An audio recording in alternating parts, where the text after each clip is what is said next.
Hi guys, World's Strongest Man 2025 is coming up in less than 3 weeks and we've not seen the groups yet. As you know, this year's 25 competitors will be divided into 5 different groups to fight for the top 2 places to go into the final of World's Strongest Man. Last year we didn't get to see the World's Strongest Man groups until the day before. I will tell you why and why most likely that will be the case this year as well. But I'm gonna tell you how they make the groups, what I think about, and I will make my example of how I think this year World's Strongest Man groups could play out.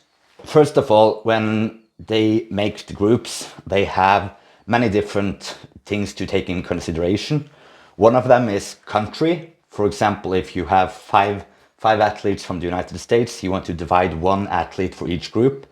This is mostly because, for example, the CBS, who pays to make the World's Strongest Man content, it will be better content if they have 1 American representing in each group or each episode of the World's Strongest Man. The same goes for Britain.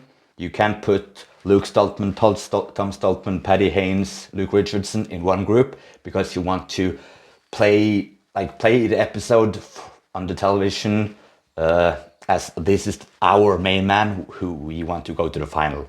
So first thing is country. Second thing is how good the athletes are.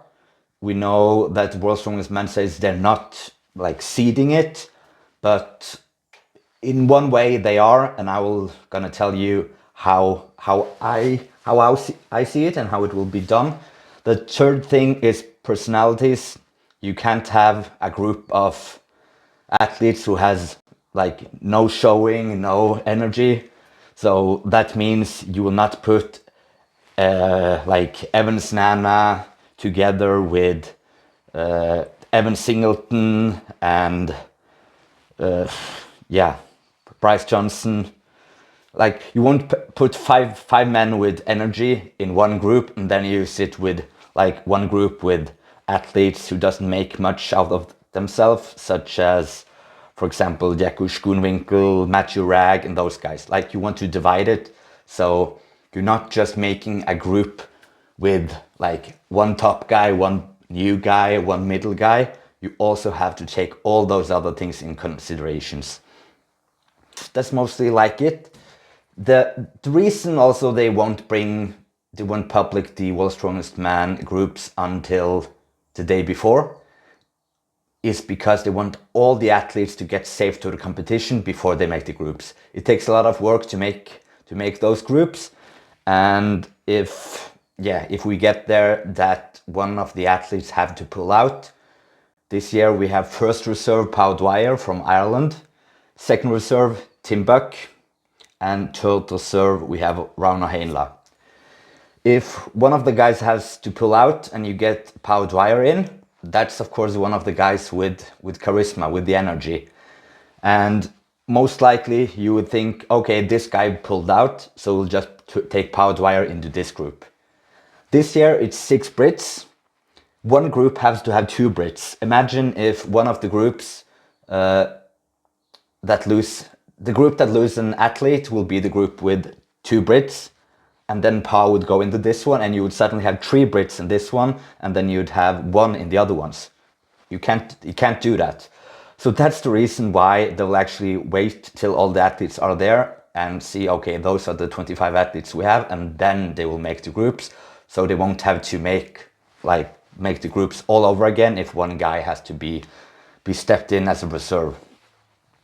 So let's go into the athletes, the seeding, and how I think the World's Strongest Man groups could be this year. So first off, from the United States, we have 6 different athletes. We have Lucas Hatton, Thomas Evans, Nick Galdion, Trey Mitchell, Bryce Johnson, and Evan Singleton. From Britain, we have 6 athletes, 4 from England, 2 from Scotland, which are Andrew Flynn, Luke Richardson, Shane Flowers, Paddy Haynes, Luke Stoltman, Tom Stoltman. Then we have 4 from Canada, Maxime Boudreau, Mitchell Hooper, Tristan Holt, Wesley Darinsky. 2 from South Africa, Jakush Schoonwinkel and newcomer Ryan O'Neill. Then the last 7 athletes are just one athlete from each country, and that is Mateusz Kilskowski, Matthew Ragg, Pablo Kurdiaka, Ondrej Foytu, Austin Andrade, Evan Sana, and Eddie Williams. So as you see there, we also have 4 athletes from Canada, which you have to take in consideration. And let's take a look into my seeding before I try to make the groups. So first off, we take a look at the first seed. This means like the top guys who should not be in the same group as someone else.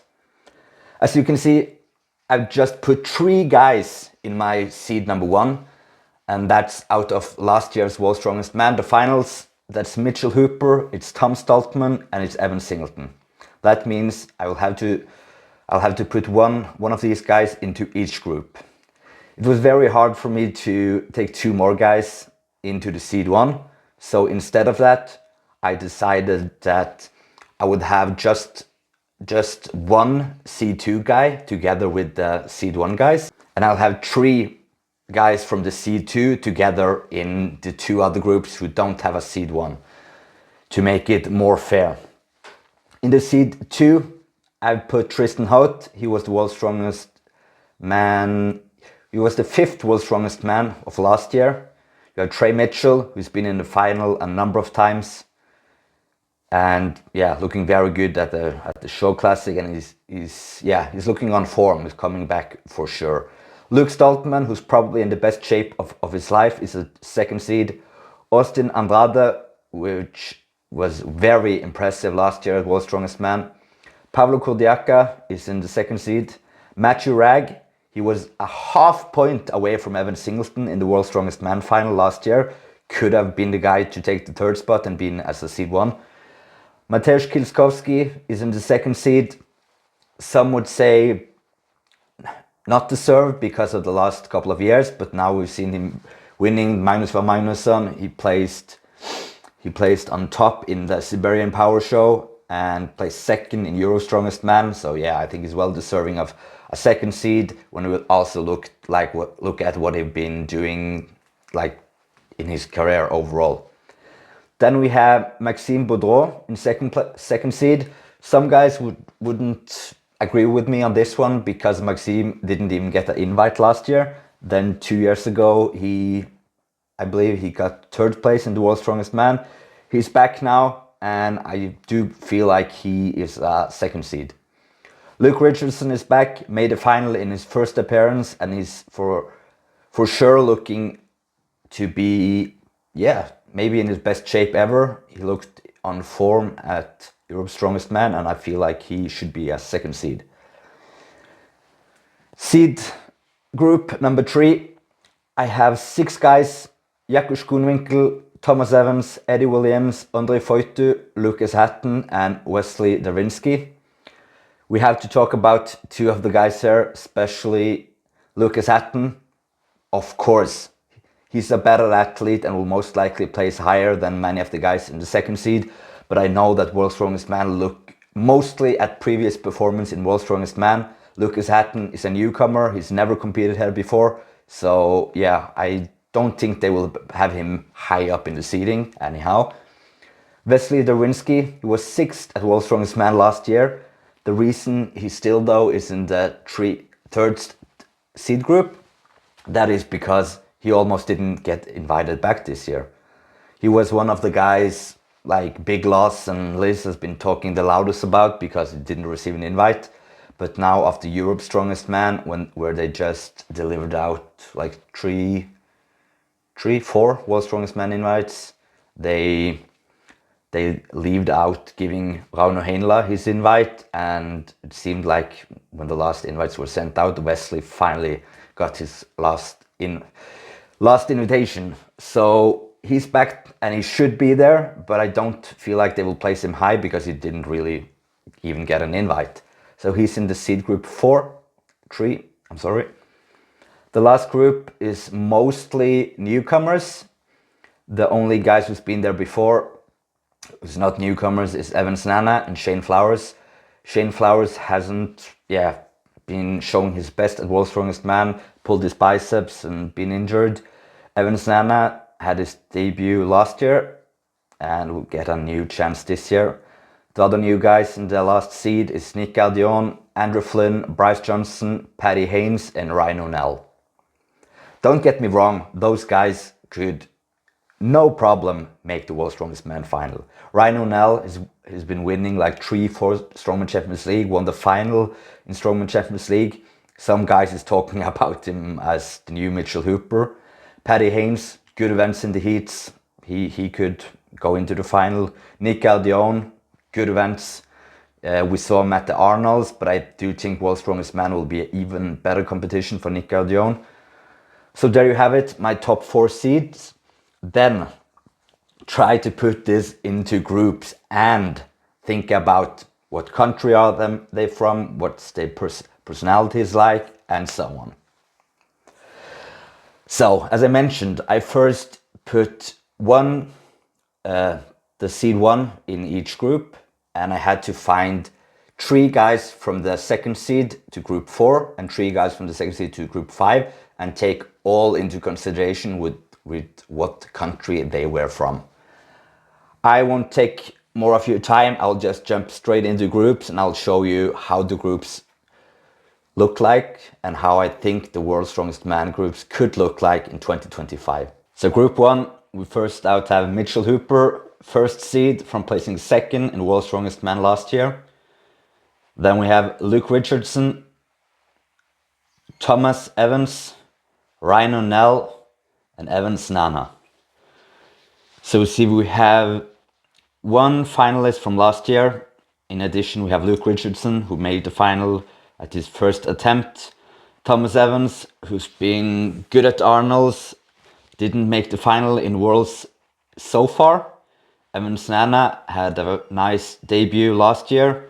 And Ryan O'Neill, the newcomer, who's been looking very good in Strongman Champions League. He's been winning like 11 out of 15 events or something. So it's been very impressive and is coming here to fight for that final spot.